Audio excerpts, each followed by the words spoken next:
नमस्कार दोस्तों, स्वागत है आपका स्टडी फॉर सिविल सर्विसेज में। वीडियो को पूरा देखिए। कोई भी आपका फीडबैक है, कोई सजेशन है, तुरंत वीडियो में कमेंट करके जरूर बताइए। अच्छा लगे तो वीडियो लाइक जरूर कर लीजिए और ऐसे वीडियो लगातार फ्री में पाने के लिए चैनल को तुरंत सब्सक्राइब कर लीजिए और बेल आइकन को जरूर टैप कर लीजिए ताकि आगे भी सारे वीडियो आपको मिलते रहे। यूट्यूब में फॉलो करते हैं तो प्लीज ये वाला फ्री टेलीग्राम चैनल जरूर ज्वाइन कर लीजिएगा। सारे नोटिफिकेशन, सारे अपडेट यहीं पे आते हैं, ध्यान रखिएगा। स्टडी फॉर सिविल सर्विसेज का कोई भी पेड ग्रुप अगर आपको ज्वाइन करना है तो सिर्फ 856480560660897523860455 यही नंबर है हमारे, सिर्फ जहां पे कॉल या व्हाट्सएप कर सकते हैं। इंस्टाग्राम पे हमारा पेज जरूर फॉलो कर लीजिएगा, studyforcivil.services है। ट्विटर पे हमको जरूर फॉलो कर लीजिएगा, @studyforcivils है। सारे क्वेश्चन अटेम्प्ट करिए और स्कोर अपना तुरंत कमेंट करके बताइए। सत श्री अकाल, आप सबका स्टडी फॉर सिविल सर्विसेज के यूट्यूब चैनल में स्वागत करती हूं। और आज के अपने इस वीडियो में हम UPPCS 2022 pre GS full length test number 8 पर डिस्कशन करने वाले हैं। तो चलिए शुरू करते हैं आज के अपने इस इंटरेस्टिंग सीरीज को। आइए, पहला प्रश्न क्या कहता है देख लेते हैं। निम्नलिखित में से गलत विकल्प का चयन करना है और कह रहे हैं कि काल बैसाखी से ये संबंधित हैं स्टेटमेंट्स। पहले कह रहे हैं कि असम और पश्चिम बंगाल में बैसाख के महीने में शाम को चलने वाली ये भयंकर और विनाशकारी वर्षायुक्त पवनें हैं। दूसरा कथन है चाय, कपास व मक्का के लिए ये पवनें अच्छी होती हैं। तीसरा कह रहा है असम में इन तूफानों को बारदोली छीड़ा कहा जाता है। तो इसमें देखना है कि गलत विकल्प कौन से, यानी कि इस प्रश्न का उत्तर क्या होगा, ऑप्शन बी, यानी कि दूसरा कथन गलत है। बाकी की दो ऑप्शंस करेक्ट हो जाएंगे। ठीक है, तो दूसरा कथन क्यों गलत? देखिए, चाय, यहाँ पर चाय तो है कि चाय के लिए ये पवनें अच्छी होती हैं, लेकिन यहाँ पर देखेंगे कपास और मक्का नहीं होगा, बल्कि यहाँ होगा पटसन और चावल होगा। तो तीनों क्या होंगे, चाय, पटसन और चावल के लिए पवनें अच्छी होती हैं। स्पष्ट हो गया है। आगे चलते हैं। दक्षिण पश्चिम मानसून अवधि के दौरान निम्नलिखित में से किस शहर में अन्य 3 शहरों की तुलना में कम वर्षा होती है? तो कहाँ पर कम वर्षा होती है? ऑप्शन बी, यानी कि दिल्ली में कम वर्षा होती है। स्पष्ट हो गया है, इसका उत्तर क्या होगा, दिल्ली होगा। देखिए, दक्षिण पश्चिम मानसून से प्राप्त वर्षा मौसमी प्रकृति की होती है जो जून और सितंबर के बीच होती है। ठीक है, तो कह रहे हैं कि जो दक्षिण पश्चिम मानसून की अवधि के दौरान कोलकाता में जो है 119 सेंटीमीटर, वहीं पटना में आप देखेंगे 105 सेंटीमीटर।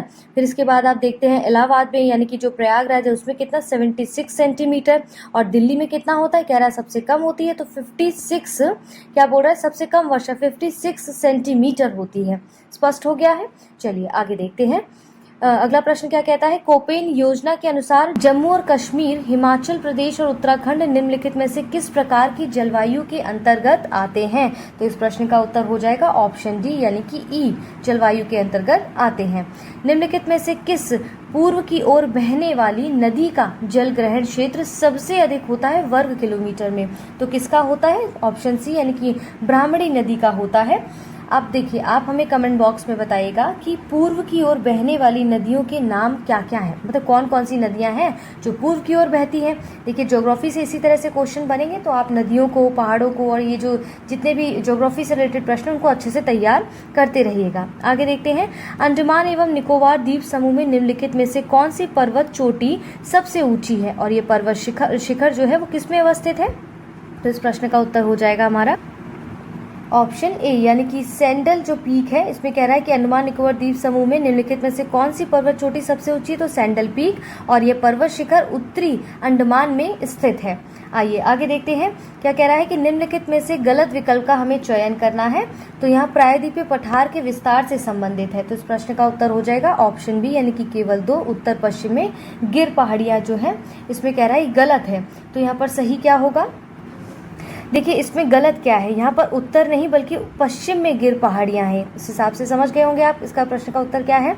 आइए, निम्नलिखित में से किस राज्य केंद्र शासित प्रदेश में लघु हिमालय को धौलाधार के नाम से जाना जाता है? क्या उत्तराखंड राज्य में शिवालिक श्रेणी को नागतीभा के नाम से जाना जाता है? तो इस प्रश्न का उत्तर होगा हमारा ऑप्शन, क्या होगा इसमें, ऑप्शन हो जाएगा, ऑप्शन होगा इसमें इस प्रश्न का उत्तर ऑप्शन सी, यानी कि यहाँ पर क्या कह रहा है कि किस राज्य केंद्र शासित प्रदेश में लघु हिमालय को धौलाधर के नाम से जाना जाता है?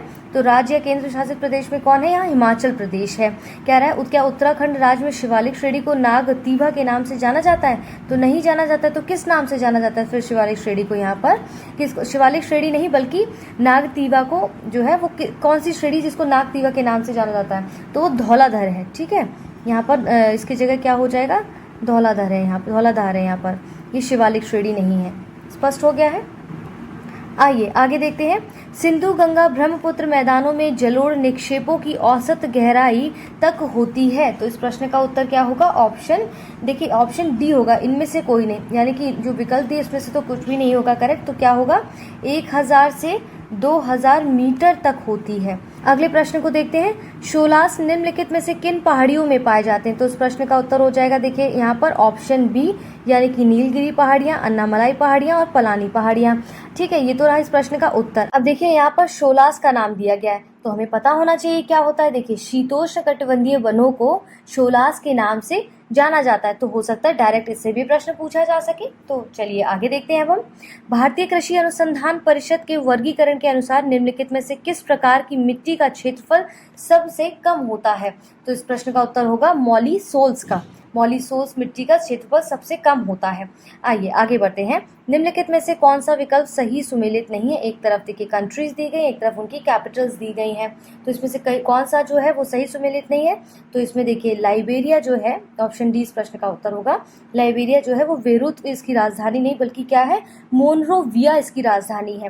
बाकी के ऑप्शंस करेक्ट है। आइए पढ़ लेते हैं। जैसे कंबोडिया की नोमपेन है, साइप्रस की निकोसिया है, आयरलैंड की डबलिन है। स्पष्ट हो गया है? आगे बढ़ते हैं। निम्नलिखित में से सही विकल्प का चयन करना। एक तरफ आपको नदियां, इसकी रिवर्स और उसकी ट्रिब्यूटरीज दी गई हैं, यानी कि सहायक नदियां दी गई हैं। पूछ रहे सही कौन सा होगा? तो इसमें से सही है हमारी महानदी, यानी कि इसकी सहायक नदी ईव नदी होगी। इसका मतलब है ये तीनों गलत है। तो आइए करेक्ट क्या होगा? जैसे दामोदर नदी की सहायक नदी क्या है? बराकर नदी है। वही नर्मदा नदी की जो सहायक नदी है वो क्या है? तवा नदी है। और ताप्ती नदी की सहायक नदी कौन सी है? बोरी नदी है। इस तरह से अभ्यास करते रहिए, सीरीज को देखते रहिए। ठीक है, चलिए आगे बढ़ते हैं। निम्नलिखित में से गलत विकल्प का चयन करना है। तो देखिए यहाँ पर क्या है कि एक तरफ घास के मैदान और दूसरी तरफ उनसे संबंधित क्षेत्र दिए गए, यानी कि रिलेटेड रीजन है उनके। ठीक है, अब देख लेते हैं इस प्रश्न का उत्तर क्या होगा। पूछ रहे गलत कौन सा है? तो इसमें गलत है हमारा पंपास। ये ऑप्शन बी इस प्रश्न का उत्तर होगा। क्यों?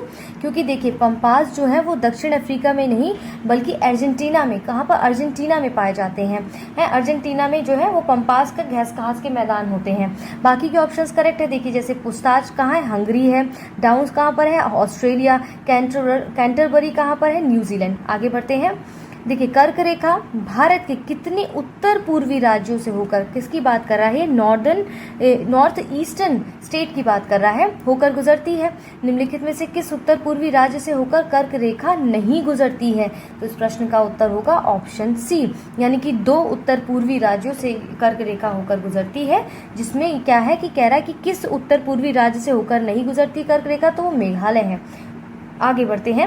निम्नलिखित में से कौन से तत्व वुड्स मेटल के संगठन के समान मात्रा में मिलाए जाते हैं? समान मात्रा में ये मिलाए जाते हैं। तो इस प्रश्न का उत्तर होगा ऑप्शन सी, यानी कि टिन और कैडमियम। आगे देखिए, निम्नलिखित में से कौन सा विकल्प सही सुमेलित नहीं है? तो यहाँ पर देख लेते हैं, पहले पढ़ लेते हैं। देखिए जैसे वैश्विक भूख सूचकांक हो गया, अंतर्राष्ट्रीय खाद्य नीति अनुसंधान संस्थान हो गया। ये जो इंडेक्स आता है किसके द्वारा जारी किया जाता है? वैश्विक जोखिम रिपोर्ट किसके द्वारा? विश्व आर्थिक मंच के द्वारा। वैश्विक वित्तीय स्थिरता रिपोर्ट किसके द्वारा? अंतर्राष्ट्रीय मुद्रा कोष। पर्यावरणीय प्रदर्शन सूचकांक, ये इंडेक्स किसके द्वारा जारी किया जाता है? संयुक्त राष्ट्र पर्यावरण कार्यक्रम के द्वारा। तो इस प्रश्न का जो पूछा उत्तर क्या होगा? ऑप्शन डी, यानी कि ये जो हमारा ये है ना पर्यावरण प्रदर्शन सूचकांक, ये जो इंडेक्स है वो किसके द्वारा जारी किया जाता है? विश्व आर्थिक मंच के द्वारा किया जाता है, ना कि संयुक्त राष्ट्र पर्यावरण कार्यक्रम के द्वारा। बाकी के कथन आपके एकदम करेक्ट हो जाते हैं। निम्नलिखित में से कौन सा प्रमुख अंतर्राष्ट्रीय दिवस अप्रैल में मनाया जाता है? अप्रैल महीने में मनाया जाता है। तो देखिए इसमें पहले चलिए देख लेते हैं कौन कौन सा जो है किस महीने में मनाया जाता है, तो हो सकता है ज़्यादा इसको अच्छे से समझ पाएँ। जैसे देखिए अंतर्राष्ट्रीय शिक्षा दिवस कब मनाया जाता है? 24 जून को। ठीक है, इसके बाद अंतर्राष्ट्रीय प्रसन्नता दिवस 20 मार्च को मनाया जाता है। इसके बाद देखिए अंतर्राष्ट्रीय अंतरात्मा दिवस कब मनाया जाता है? 5 अप्रैल को मनाया जाता है। यहाँ पर लिखती जा रही हूँ, चाहे तो स्क्रीनशॉट ले लीजिए वरना इनके नोट्स बनाते रहिए। इसके बाद अंतर्राष्ट्रीय चाय दिवस 21 मई को मनाया जाता है। तो पूछ रहा है अप्रैल महीने में कौन सा है? तो अप्रैल महीने में ये वाला अंतर्राष्ट्रीय अंतरात्मा दिवस मनाया जाता है। आगे बढ़िए। निम्नलिखित में से कौन सा विकल्प भारतीय रिजर्व बैंक में आंकड़ों और सूचना के प्रबंधन से संबंधित है? तो इस प्रश्न का उत्तर क्या होगा? ऑप्शन बी, यानी कि दीपक मोहंती समिति जो है इससे संबंधित है। चलिए देखिए, बाकी के जैसे दिए गए ना, विमल जालान पैनल वो किससे संबंधित है? नए बैंक लाइसेंस के लिए आवेदनों की जांच के लिए। और भंडारी समिति किससे संबंधित है? देखिए यहाँ पर दीपक मोहंती समिति तो आपको बता दिया, वहीं पर भंडारी समिति जो है वो क्षेत्रीय ग्रामीण बैंकों का पुनर्निर्माण से संबंधित है। और बस्ती है अंतिम समिति कौन सी? सी रंगराजन समिति। तो ये किससे संबंधित है? देश के गरीबी के पैमाने को खत्म करने के लिए समिति उससे संबंधित है। स्पष्ट हो गया है? आगे बढ़ते हैं। निम्नलिखित में से कौन सा विकल्प सही सुमेलित है? एक तरफ उसके स्टेट दिए गए हैं, एक तरफ उनके ट्राइब्स दिए गए हैं। चलिए देख लेते हैं कौन सा सही तरीके से सुमेलित है। तो इसमें ऑप्शन बी यानी कि सिक्किम राज्य की जनजाति जो है वो लिंबू जनजाति होती है। बाकी के ऑप्शंस इनकरेक्ट है। आइए इसको करेक्ट कर लेते हैं। जैसे उत्तराखंड में कौन सी जनजाति है? थारू जनजाति है।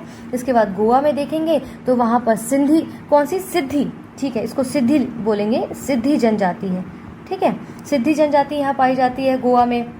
इसके बाद कर्नाटक में यहाँ पर सिद्धि जनजाति नहीं बल्कि कौन सी है? कोरगा जनजाति है। कौन सी है? कोरगा जनजाति है। आगे बढ़ते हैं। निम्नलिखित में से सही विकल्प का चयन करना है। देखिए यहाँ पर करेक्ट क्या होगा? वो कह रहे हैं कि पश्चिम बंगाल जो है वो जो हमारा मयूरभंज हाथी अभ्यारण्य है वो पश्चिम बंगाल में है। झारखंड बोल रहे हैं मयूर झरना हाथी अभ्यारण्य है। उड़ीसा में सिंहभूम हाथी अभ्यारण्य है। और इस प्रश्न का उत्तर दे रहे हैं ऑप्शन डी, यानी कि इसमें से कोई नहीं, यानी कि सभी गलत है। तो आइए करेक्ट कर लेते हैं। जैसे देखिए यहाँ पर जो हमारा मयूरभंज हाथी अभ्यारण्य है ना, वो पश्चिम बंगाल में नहीं बल्कि उड़ीसा में है। वही मयूर झरना हाथी अभ्यारण्य कहाँ पर है? पश्चिम बंगाल में है, झारखंड में नहीं है। सिंहभूम हाथी अभ्यारण्य झारखंड में है, उड़ीसा में नहीं है। स्पष्ट हो गया है? आगे बढ़ते हैं। नवीनतम ऊर्जा सांख्यिकी आंकड़ों के अनुसार डीजल की स्थापित क्षमता की दृष्टि से शीर्ष 2 राज्यों का चयन करना है। और इसमें चयन जो करना है वो 31 अगस्त 2021 के आंकड़ों के अनुसार करना है। इस प्रश्न का उत्तर हो जाएगा ऑप्शन सी, यानी कि तमिलनाडु और केरला। आगे देखते हैं। विद्युत ऊर्जा खपत के आधार पर इन क्षेत्रों को अवरोही मतलब डिसेंडिंग ऑर्डर की बात कर रहा है, व्यवस्थित करें। ऊर्जा सांख्यिकी आंकड़े 31 अगस्त 2021 तक की बात पूछी गई है। इसमें देखिए वाणिज्यिक, आवासीय, कृषि यहाँ पर दिए गए हैं। फिर कह रहा है इसमें करेक्ट, देखिए हम इस प्रश्न का उत्तर क्या होगा? इस तरह से होगा कि देखिए ऑप्शन ए क्या होगा? पहले आवासीय, फिर कृषि और फिर वाणिज्यिक होगा। आगे बढ़ते हैं। नवीनतम ऊर्जा सांख्यिकी आंकड़ों के अनुसार चीन डैश और डैश के बाद भारत विश्व का चौथा सबसे बड़ा ऊर्जा उपभोक्ता है। और ये कब से कब तक का पूछ रहा है? 31 अगस्त 2021 के बारे में पूछ रहा है ये। तो इस प्रश्न का उत्तर क्या हो जाएगा हमारा? ऑप्शन डी, यानी कि यहाँ पर यूएसए आ जाएगा, आपका अमेरिका आ जाएगा, यहाँ पर ईयू आ जाएगा, यूरोपीय संघ। ठीक है, स्पष्ट हो गया है? आगे बढ़ते हैं। चलिए अगला प्रश्न क्या कहता है देख लेते हैं। नवीनतम कृषि आंकड़ों के अनुसार 3 सबसे बड़े कपास उत्पादक राज्यों का हमें चयन करना है। तो इस प्रश्न का उत्तर हो जाएगा ऑप्शन ए, यानी कि महाराष्ट्र, गुजरात और तेलंगाना है। आगे बढ़ते हैं।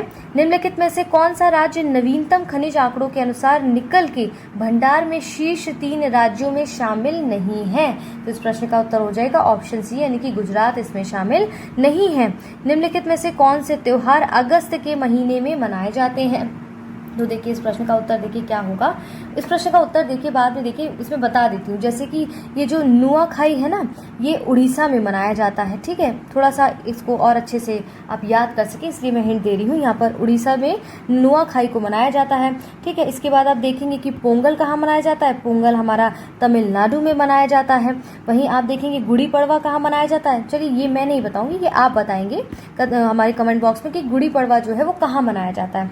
ओणम कहाँ मनाया जाता है ये मैं बता देती हूँ। यहाँ पर केरल में मनाया जाता है। पूछ रहे हैं कि अगस्त महीने में कौन सा मनाया जाता है? तो ऑप्शन सी हो जाएगा, यानी कि नुआखाई है और ओणम जो है वो अगस्त के महीने में मनाए जाते हैं। गुड़ी पड़वा कहाँ मनाया जाता है आप हमें बताएंगे। आगे देखते हैं। निम्नलिखित में से कौन सा विकल्प सही सुमेलित नहीं है? शास्त्रीय नृत्य और एक तरफ उनके स्टेट दिए गए, यानी कि क्लासिकल डांसेस के बारे में पूछ रहा है, किससे रिलेटेड है? तो देखिए यहाँ पर सही जो होगा वो सही मतलब प्रश्न का उत्तर क्या होगा? ये ऑप्शन डी, यानी कि सत्रिया जो है वो मेघालय से संबंधित नहीं है बल्कि असम से संबंधित है ये शास्त्रीय नृत्य। बाकी के कथन करेक्ट है, जैसे कथकली केरल, कुचिपुड़ी आंध्र प्रदेश, मोहिनीअट्टम केरल से संबंधित है। निम्नलिखित में से गलत विकल्प का चयन करना है। तो यहाँ पर गलत हो जाएगा ऑप्शन बी, यानी कि अंतर्राष्ट्रीय दाल वर्ष जो है वो 2015 में नहीं बल्कि 2016 में मनाया गया था। इसके बाद देखिए 2023 में अंतर्राष्ट्रीय बाजरा वर्ष, 2011 में अंतर्राष्ट्रीय वन वर्ष, 2004 में अंतर्राष्ट्रीय चावल वर्ष।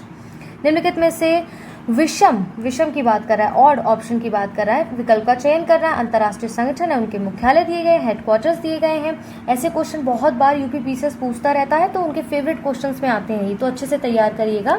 इस प्रश्न का उत्तर होगा ऑप्शन डी, ये विषम है। क्यों? क्योंकि विषम जो विश्व डोपिंग रोधी एजेंसी है वो जिनेवा में नहीं बल्कि कहाँ पर है, ये मॉन्ट्रियल जो कि कनाडा में है, और बाकी के देखेंगे जिनेवा में, जैसे अंतर्राष्ट्रीय रेड क्रॉस समिति जिनेवा में है, वर्ल्ड हेल्थ ऑर्गेनाइजेशन वो भी जिनेवा में है, विश्व बौद्धिक संपदा संगठन वो भी जिनेवा में है।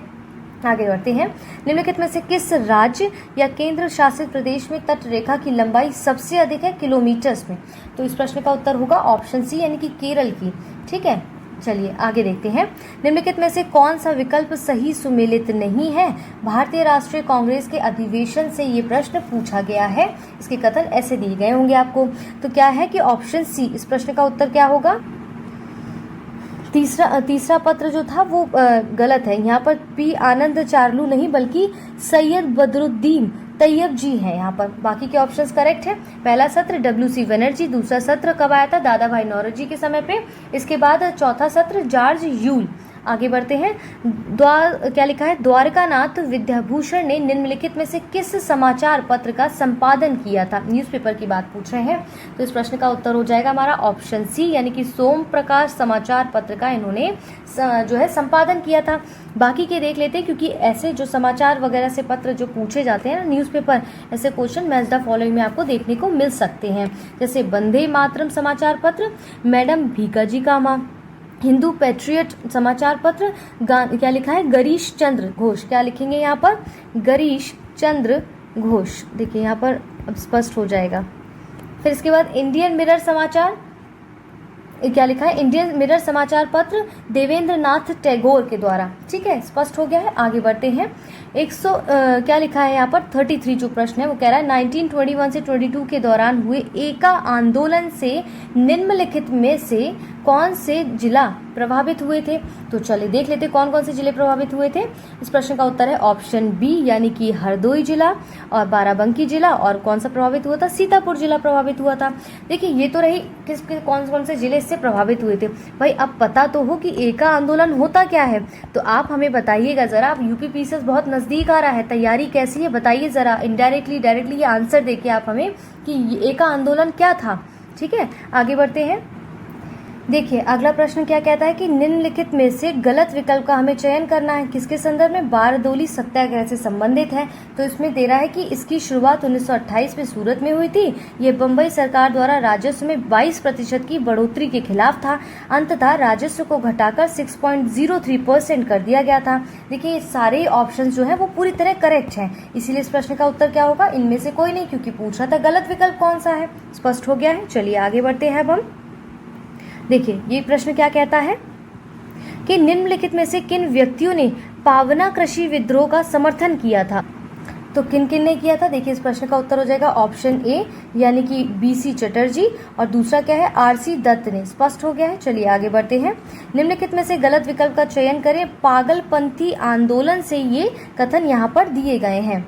देखिए क्या है? इसकी शुरुआत हाजोंग और गारो जनजातियों ने करम शाह और टीपू शाह के नेतृत्व में की थी। दूसरा कथन कहता है इसकी शुरुआत बंगाल के मैमन सिंह जिले से की गई थी। तो इस प्रश्न का उत्तर क्या हो जाएगा? ऑप्शन डी, यानी कि ये दोनों ही ऑप्शंस पूरी तरह से करेक्ट हैं। और ये देखिए यहाँ पर एक चीज ऐड ऑन यहाँ मैं करना चाहूंगी। जैसे पागलपंथी आंदोलन जो है वो कब हुआ था? 1825 से लेके 1835 के बीच में। ठीक है, ये ऐसे सन से डायरेक्ट क्वेश्चन आते हैं, उनके ईयर्स, उनके ऐसे स्टेटमेंट्स दे दिए जाएंगे। तैयारी बहुत अच्छी रखिए, कहीं पर गलतियों की संभावनाएं छोड़िए ही मत। इसीलिए हमारी सीरीज से, हमारे चैनल से निरंतर बने रहिए। हमारे चैनल को सब्सक्राइब करिए ताकि कोई भी नया वीडियो अगर अपडेट होता है तो आपको उसका नोटिफिकेशन प्राप्त हो सके। क्योंकि आपका अगर अंतिम उद्देश्य हमारा यही है, आपका अच्छा रिजल्ट आए, तो उसके लिए आपको भी हमें सहयोग देना पड़ेगा। ठीक है, आगे बढ़ते हैं अब अगले प्रश्न की ओर। आइए देखिए, निम्नलिखित में से किसने दलित वर्ग आंदोलन का नेतृत्व किया था? और कह रहे हैं कि इसकी शुरुआत कहाँ से हुई थी? तो इस प्रश्न का उत्तर हो जाएगा ऑप्शन बी, यानी कि BR अम्बेडकर के द्वारा इस दलित वर्ग आंदोलन का नेतृत्व किया गया था और महाराष्ट्र में हुआ था। ठीक है, इसकी शुरुआत कहाँ से हुई थी? महाराष्ट्र में हुई थी। चलिए आगे देखिए। नादर आंदोलन निम्नलिखित में से किस राज्य में हुआ? था और नादर महाजन संगम की स्थापना कब हुई थी? तो इस प्रश्न का उत्तर होगा ऑप्शन ए यानी कि तमिलनाडु। और महाजन संगम की स्थापना कब हुई थी? 1910 में हुई थी। आगे देखते हैं, निम्नलिखित को कालानुक्रमिक क्रम में व्यवस्थित करें। देख लेते हैं इसका पहले क्रम क्या है। जैसे देखिए, ये डिप्रेस्ड क्लासेस इंस्टीट्यूशंस जो दिया गया है, ये इसका ईयर क्या है यहाँ पर 1924। और समाज समता संघ का ईयर क्या है 1927। वही अनुसूचित जाति संघ का 1942। अब आप समझ पा रहे होंगे इसका जो सही कालानुक्रम है वो क्या होगा। देखिए, आप देख रहे हैं कि इसमें किसी में ऐसा नहीं दिया गया है क्रम, तो यहाँ पर हमारा ऑप्शन डी हो जाएगा। लेकिन मैं आपको बता देती हूँ इसका सही क्रम देखिए ऐसे है। देखिए स्पष्ट हो रहा है ना, ये पहला, दूसरा, इसके बाद फिर हमारा तीसरा आ जाता है। देखिए पहला 1924, 1927, 1942 स्पष्ट हो गया है। देखिए, निम्नलिखित में से कौन सा विकल्प सत्यशोधक आंदोलन का कारण नहीं था? तो क्या क्या कारण है? ब्राह्मणवाद का विरोध, ये तो था भाई। दलितों के उत्थान के लिए प्रयास, ये भी था इसमें। अछूतों एवं विधवाओं की दशा सुधारने का प्रयास, ये भी था। तीनों ही थे। तो इसका मतलब इस प्रश्न का उत्तर क्या हो जाएगा? ऑप्शन डी हो जाएगा। आगे देखते हैं, 1931 से 32 में ब्रिटिश सरकार के खिलाफ साजिश और देशद्रोह के लिए मानवेंद्र नाथ राय को कारावास की सजा सुनाई गई थी। तो इस प्रश्न का उत्तर है ऑप्शन ए यानी कि 12 साल की इनको यहाँ पर सजा सुनाई गई थी। आगे बढ़ते हैं, निम्नलिखित में से किसे अलीपुर बम कांड में मुजफ्फरपुर के जिला न्यायाधीश की हत्या के प्रयास के लिए एक विचाराधीन कैदी के रूप में 1 साल के कारावास के लिए जेल भेज दिया गया था? तो इस प्रश्न का उत्तर है ऑप्शन बी यानी कि अरविंदो घोष को। आइए, निम्नलिखित में से सही विकल्प का चयन करना है। देखिए, समाज सेवा लीग, नारायण मल्हार जोशी बोल रहे हैं। सेवा समिति, हृदयनाथ कुंजरू, भारतीय महिला संघ, एनी बेसेंट। अब देखिए इसमें से सही क्या होगा, बताइए इसमें सही क्या होगा। देखिए, तीनों ही कथन हमारे करेक्ट है। तो इस प्रश्न का उत्तर हो जाएगा ऑप्शन डी। आइए इनके ईयर्स देख लेते हैं। जैसे समाज सेवा लीग का ईयर क्या था? 1911। चलिए फिर से लिख देती हूँ 1911। इसके बाद सेवा समिति का क्या था यहाँ पर? 1914 था। फिर इसके बाद भारतीय महिला संघ का 1917 था। देखिए कैसे प्रश्न पूछे जा रहे हैं, ये इसी तरह से आपको तैयारी करनी है। निम्नलिखित में से कौन सा विकल्प सही सुमेलित नहीं है इसमें? तो देखिए यहाँ पर कौन कौन से सही सुमेलित, पहले ये देख लेते हैं। The servant of India society 1905 में आया था, करेक्ट है। निष्काम कर्म मठ जो है वो भी 1910 में आया हुआ था। फिर इसके बाद भारतीय स्त्री मंडल 1910, ये भी करेक्ट है। तो गलत कौन सा हुआ? ऑप्शन बी यानी कि इस प्रश्न का उत्तर हो जाएगा पूना सेवा सदन 1908 में नहीं, बल्कि आप देखेंगे तो 1909 में है। ये स्पष्ट है। निम्नलिखित में से कौन सा विकल्प सही सुमेलित नहीं दिया गया है इसमें? तो यहाँ पर देखिए, लॉर्ड कर्जन जो है वो प्रथम कारखाना अधिनियम, लॉर्ड कर्जन जो इसके सामने लिखा है वो गलत है। क्यों? क्योंकि देखिए प्रथम कारखाना अधिनियम लॉर्ड रिपन है यहाँ पर, ना कि लॉर्ड कर्जन। स्पष्ट हो गया है। बाकी के ऑप्शंस आपके यहाँ पर करेक्ट दिए गए, पढ़ लेते हैं। जैसे भारतीय राष्ट्रीय कांग्रेस की स्थापना के समय कौन था? यहाँ पर लॉर्ड डफरिन। भारतीय परिषद अधिनियम 1892 में लॉर्ड लेंसडाउन। वहीं शस्त्र अधिनियम लॉर्ड लिटन यहाँ पर करेक्ट दिया गया है। आगे बढ़ते हैं। पूछ रहे हैं कि उत्तर प्रदेश वन सर्वेक्षण रिपोर्ट 2021 के अनुसार सबसे कम, ठीक है, सबसे कम वन आवरण वाले शीर्ष 3 जिलों का हमें चयन करना है। कुल क्षेत्रफल की दृष्टि से हमें इसमें देखना है क्या पूछा गया है। तो इस प्रश्न का उत्तर होगा ऑप्शन ए यानी कि भदोई, मऊ और मैनपुरी इस प्रश्न के करेक्ट आंसर होंगे। आइए, निम्नलिखित में से सही विकल्प का हमें चयन करना है। उत्तर प्रदेश वन सर्वेक्षण रिपोर्ट 2021 के संदर्भ में यहाँ पर कथन दिए गए हैं। तो देखिए, 51 जिलों में अति सघन वन मौजूद नहीं है, कह रहा है 8 जिलों में मध्यम सघन वन मौजूद नहीं है और 21 जिलों में झाड़ियां मौजूद नहीं है। तो इस प्रश्न का उत्तर क्या हो जाएगा? ऑप्शन सी यानी कि पहला, तीसरा तो भाई करेक्ट है, दूसरे गड़बड़ है। क्यों? क्योंकि यहाँ पर 8 जिलों की बात नहीं की गई, बल्कि 4 जिलों में मध्यम सघन वन मौजूद नहीं है, ये बोला गया है, 8 में नहीं। ठीक है, आगे देखते हैं। उत्तर प्रदेश वन सर्वेक्षण रिपोर्ट 2021 के अनुसार निम्नलिखित में से किस जिले में खुले वनों का क्षेत्रफल सबसे अधिक है? तो यहाँ पर ऑप्शन सी यानी कि अमरोहा हो जाएगा। आगे देखते हैं। भारतीय वन स्थिति रिपोर्ट 2021 के अनुसार निम्नलिखित में से किस राज्य में सबसे कम मैंग्रोव क्षेत्र है? सबसे कम मैंग्रोव क्षेत्र कौन से किसमें है? ऑप्शन डी यानी कि कर्नाटक में है। तो देखिए, अब देखिए इसको ऐसे देखना है, कह रहा है कि सबसे कम कहाँ पर है? तो कर्नाटक में है। तो इसका मतलब इसकी सीरीज कुछ इस तरीके से है। तो कैसे है? सबसे बड़े से छोटा लिखा गया है। जैसे सबसे ज्यादा कहाँ पर है? उड़ीसा में, फिर उसके बाद तमिलनाडु में, फिर उसके बाद गोवा में, फिर सबसे कम कहाँ है? कर्नाटक में है। तो बड़े से छोटे की ओर इसमें दिया गया है। स्पष्ट है। आगे बढ़ते हैं। फिर देखिए क्या है अगला प्रश्न, निम्नलिखित में से सही विकल्प का चयन करना है। भारत वन स्थिति रिपोर्ट 2021 के अनुसार पूछा गया है। 2019 के आकलन की तुलना में वनावरण में 0.22% की वृद्धि दर्ज की गई है। 2019 के आकलन की तुलना में वनावरण में 1540 वर्ग किलोमीटर की वृद्धि भी दर्ज की गई है। देखिए दोनों कथन हमारे बिल्कुल करेक्ट है, तो इस प्रश्न का उत्तर हो जाएगा ऑप्शन सी। देखिए वरीयता अनुक्रम के अनुसार निम्नलिखित में से कौन पहले स्थान पर आता है। तो देखिए यहाँ पर कौन पहले स्थान पर आता है इसमें, देखिए इस प्रश्न का उत्तर हो जाएगा हमारा ऑप्शन सी, यानी कि केंद्रीय प्रशासनिक न्यायाधिकरण का अध्यक्ष जो है वो वरीयता में देखा जाए तो पहले स्थान पर इनमें से आते हैं। बाकी के क्रम देख लेते हैं, जैसे क्या है, जैसे अल्पसंख्यक आयोग का अध्यक्ष है वो दूसरे क्रम पर यहाँ पर आएंगे, मैं इस तरह से लिख दे रही हूँ, ठीक है। राष्ट्रीय अनुसूचित जाति आयोग के अध्यक्ष तीसरे स्थान पर, ये तो पहले पे हो ही गए। इसके बाद राष्ट्रीय अनुसूचित जनजाति आयोग के अध्यक्ष का वरीयता क्रम क्या होगा, चौथा होगा यहाँ पर। स्पष्ट है, आगे बढ़ते हैं। 1976 के 42वें संविधान संशोधन अधिनियम जो है द्वारा 5 विषयों को राज्य सूची में समवर्ती सूची में स्थानांतरित कर दिया गया। राज्य सूची से समवर्ती सूची में स्थानांतरित कर दिया गया था। निम्नलिखित में से कौन सा विषय जो है उन विषयों में नहीं था। तो इस प्रश्न के अनुसार इस प्रश्न का उत्तर क्या होगा, ऑप्शन ए, यानी कि आर्थिक और सामाजिक योजना। आगे बढ़ते हैं। नीचे दिए गए वाक्य से संबंधित सही विकल्प का हमें चयन करना है। केंद्रीय मंत्री परिषद में प्रधानमंत्री सहित मंत्रियों की कुल संख्या लोकसभा की कुल संख्या के 15% से अधिक नहीं होनी चाहिए। तो इस प्रश्न का उत्तर क्या होगा, ऑप्शन बी, यानी कि 91 जो 91st हमारा अमेंडमेंट एक्ट था 2003 में, उसके द्वारा इसमें ऐसी चीज़ें बोली गई थी।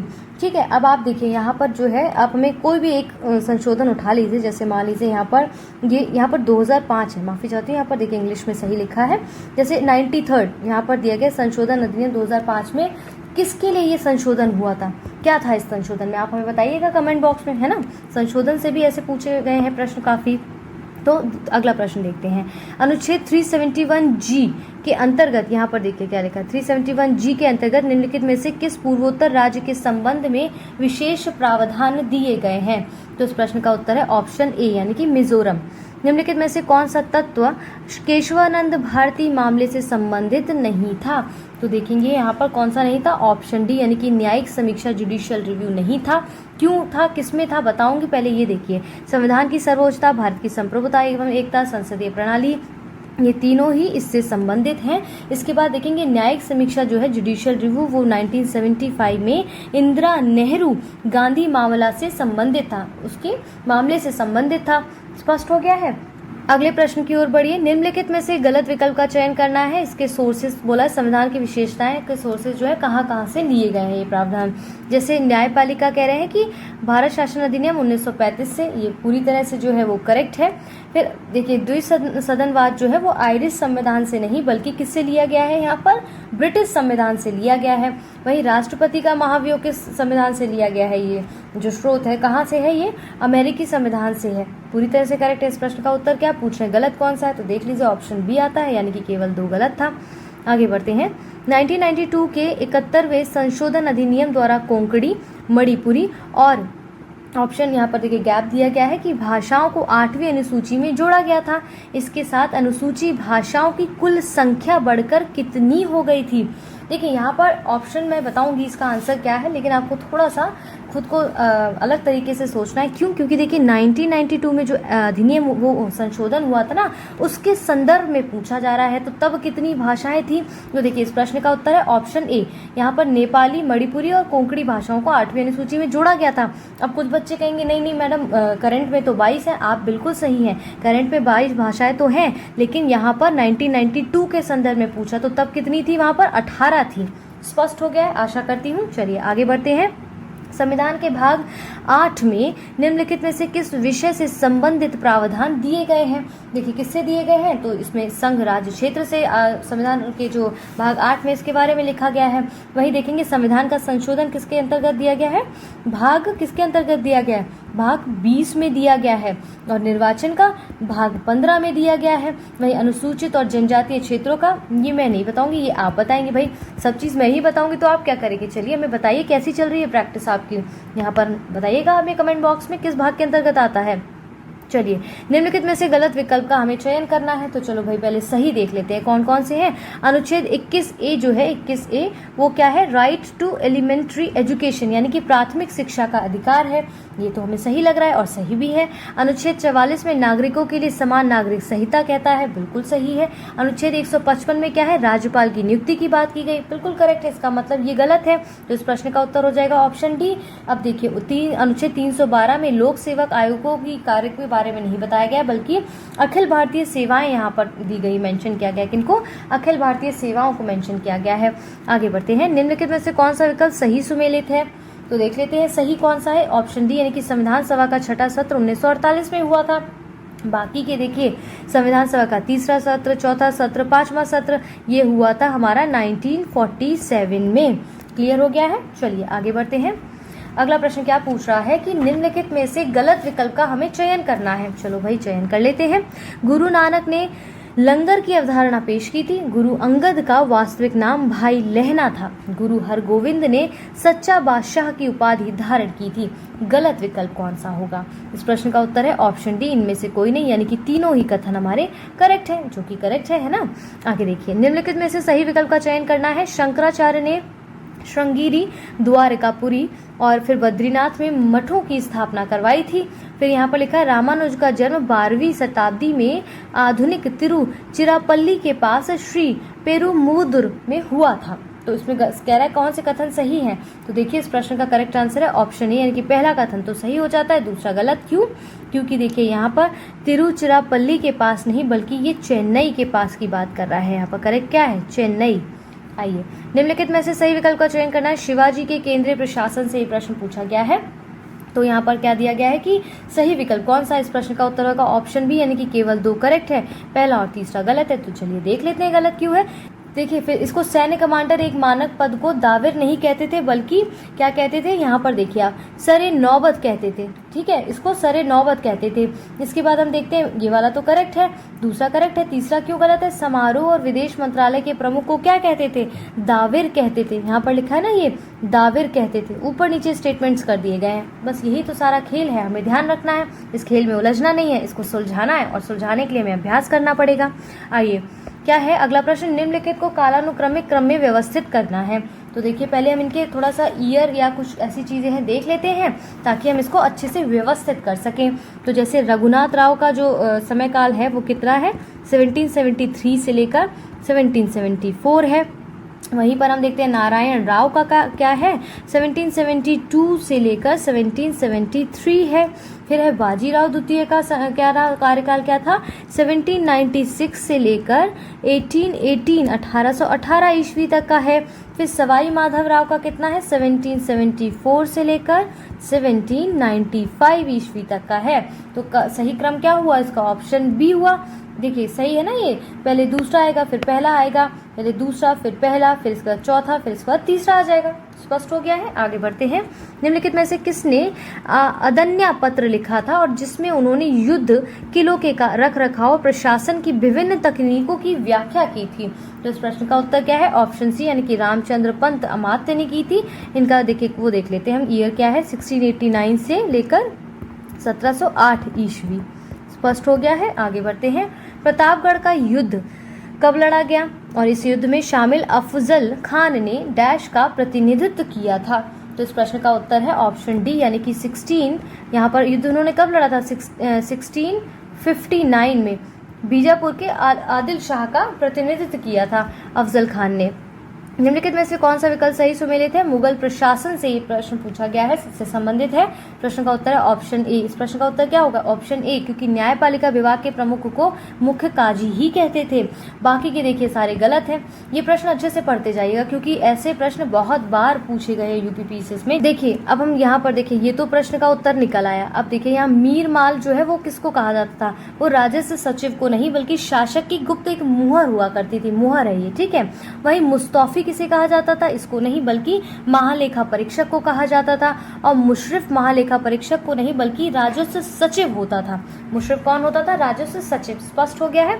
आगे बढ़ते हैं। निम्नलिखित में से सही विकल्प का चयन करना है हमें। देखिए पहले पढ़ लेते हैं, क्या है, रफी उस दौला खफी खान जैसे मुगल इतिहासकारों ने इसे शाह ए बेखबर का शाह बेखबर, ठीक है, की उपाधि दी थी। दूसरा कह रहा है मुअज्जम वह इजाराह की कुप्रथा को शुरू करने के लिए इतिहास में बदनाम है।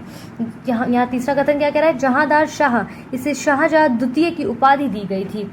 इस प्रश्न का उत्तर क्या होगा, देखिए इस प्रश्न का उत्तर कह रहे हैं कि ऑप्शन डी भाई, इसमें जो है सभी कथन हमारे गलत है। चलिए कोई बात नहीं, निराश होने की कोई जरूरत ही नहीं, यहाँ पर हम सीख लेते हैं। देखिए यहाँ पर करेक्ट क्या होगा, फिर शफी उस दौला की जगह होगा बहादुर शाह प्रथम, जिनको मुअज्जम और शाह आलम प्रथम भी कहा जाता था। इसके बाद देखते हैं यहाँ पर क्यों गलत है, ये मुअज्जम नहीं होगा बल्कि यहाँ पर क्या होगा, जहांदार शाह होगा। यहाँ पर देखिए ऊपर नीचे कर दिया गया सारा स्टेटमेंट, तो यहाँ पर क्या होगा, मुअज्जम की जगह जहांदार शाह होगा। अब देखिए जहांदार शाह जहाँ पर लिखा है उसकी जगह क्या होगा, रफी उस दौला, रफी उस दौला, इसे शाहजहां द्वितीय की उपाधि दी गई थी। स्पष्ट हो गया है।